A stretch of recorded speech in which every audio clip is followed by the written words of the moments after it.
When you look at people doing the best work in nearly any field, again and again, you find that they have built very specific pieces of mental programming.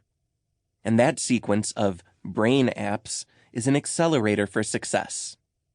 They may not be aware of it.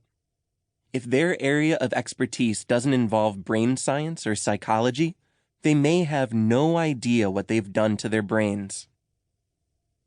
Yet research from all over the world is shedding light on a remarkable human evolutionary advantage called neuroplasticity.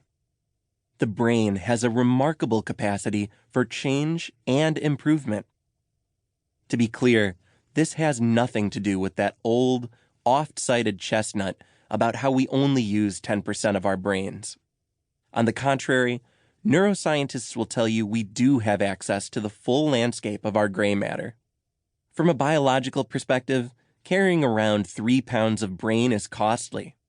Maintaining your brain uses up to 20% of your body's oxygen and 20% of its nutritional energy. It also requires a pretty big skull to protect it, rendering human childbirth especially painful and, for most of our history, dangerous. In terms of evolution, it's hard to imagine lugging around a bunch of extra dead weight in our heads if only 10% is usable. Neuroplasticity, the ability to wire and rewire your brain, is where the real action is. Your brain's physical ability to grow larger may be constrained by your skull.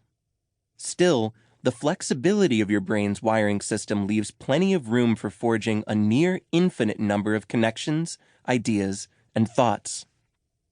Stephen Hawking, Neil deGrasse Tyson, and Sandra Day O'Connor didn't succeed thanks to the secret folds of their gray matter, but rather due to the trails they blazed by organizing and reorganizing their brain's neural wiring system.